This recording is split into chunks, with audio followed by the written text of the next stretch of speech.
abrupt exit from a press conference has people talking significant health concerns. I want you to see it. I want you to judge for yourself.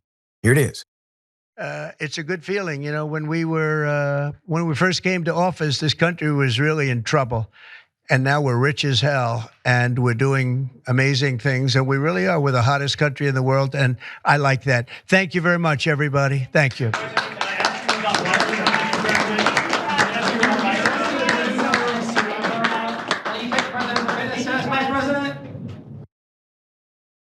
Put it up for a mass.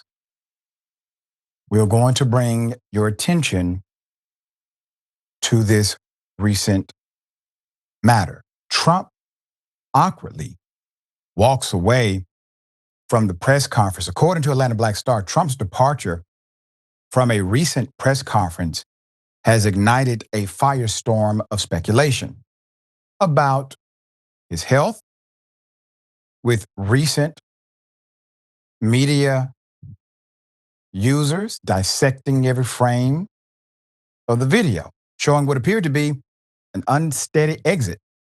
The incident occurred July 31st, just moments after Trump announced major White House renovations and fitness initiatives, creating an unsettling, juxtaposition between his administration's public message and the healthy living message that he continues to exude.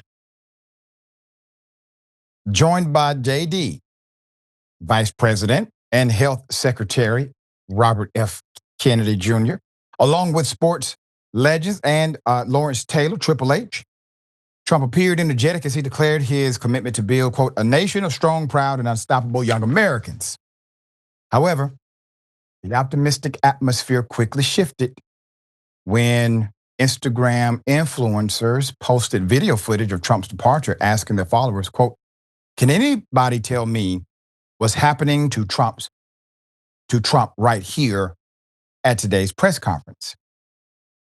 The brief clip, played over and over for emphasis, showed Trump appearing to struggle as he walked away from the podium. Their followers weighed in, believing the worst about the former reality star's health, now current president of the United States. The latest scare adds to a growing timeline of concerns about Trump's physical condition, most notably his mysterious 2019 visit to Walter Reed National Military Medical Center raised eyebrows when reports emerged that Vice President Mike Pence had been placed on standby to potentially assume presidential powers. The unscheduled visit remained shrouded in secrecy, with Trump requiring the hospital's medical personnel to sign NDAs, according to NBC News. His physician, Sean Conley, vigorously denied speculation about strokes and also any cardiovascular emergency. The health question resurfaced again in 2020, COVID-19 diagnosis and hospitalization, where Walter Reed, where he received aggressive treatment, including experimental Regeneron antibodies and others. While the administration projected optimism, the chief of staff, who was Mark Meadows at the time, revealed that Trump's condition had been more serious than they publicly acknowledged, with alarming drops in blood oxygen levels. Then there was this. Get more aggressive. Yeah, the tariffs are going to go on, and other sanctions go on. Should Zelensky target Moscow? Should Zelensky target Moscow? No, he shouldn't target Moscow.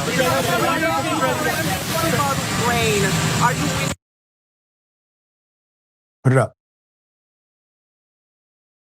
More recently, Trump was diagnosed July 2025, according to them, with chronic venous insufficiency, a condition that impacts blood circulation in his legs that can cause swelling and discomfort. White House Press Secretary Leavitt addressed concerns about Trump's noticeably swollen ankles during a recent public appearance, emphasizing that the condition is benign and common among adults over 70, Trump is the oldest president to ever be inaugurated in the office's 289-year history.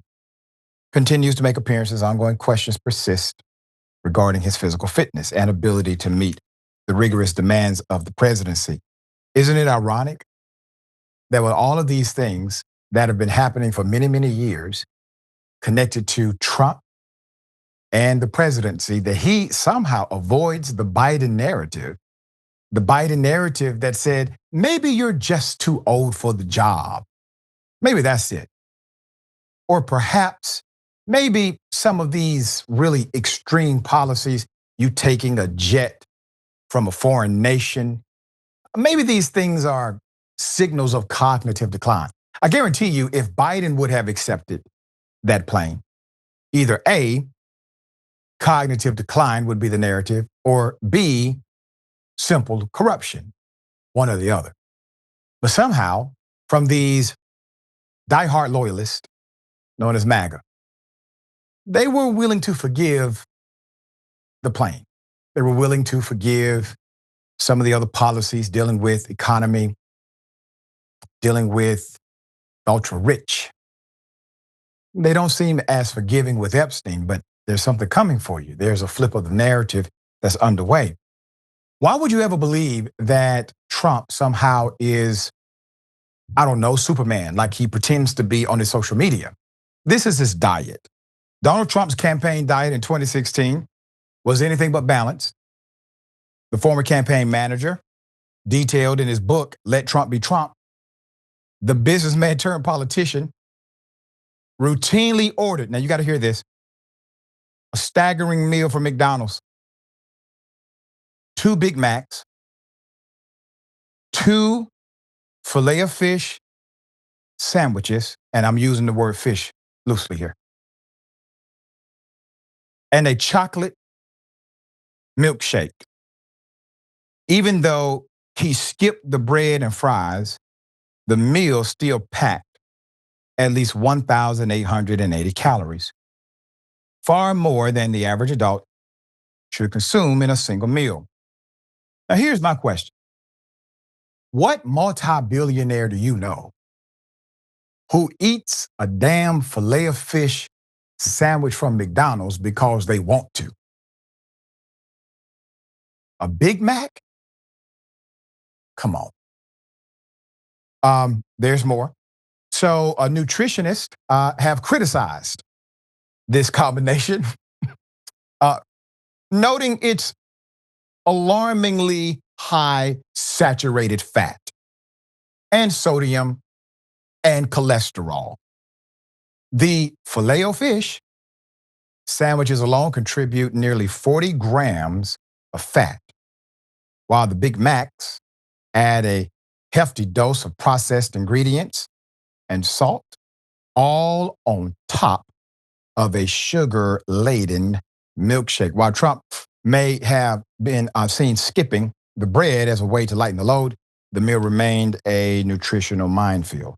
So interestingly, Trump's fast food preferences weren't just about convenience.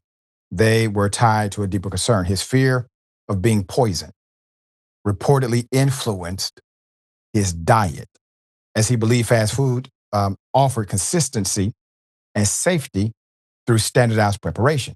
This preference extended into his presidency, where he once asked White House staff to replicate McDonald's burgers. However, no amount of replication could erase the unhealthiness of his campaign trail staple. Now, so we have paranoia, so much so he believes he's going to be poisoned by somebody, so he has to order from McDonald's as if that's not poison. You also have an extreme adverse relationship with law and constitution. You don't give a damn about either. You made promises on the campaign. You have kept none of them. And for some reason, this individual is still a viable political candidate or political champion. It doesn't make sense. He's not even viable in his ability to serve in the office. So to MAGA, I appeal to you because while Trump may be in office due to you, you have the opportunity to do something we cherish in this democracy, and that's change your damn mind. That is what a democracy is about. In democracy, you have no finality. Meaning if your person did not win, if your policy did not win, that's fine. You have another opportunity as long as you have a democracy. But as soon as you do not have a democracy, your opportunity vanishes. So right now, MAGA, we still have a democracy. Right now, we still have the opportunity to transform the narrative from the wannabe dictator. All right, Ripping Updates has to come.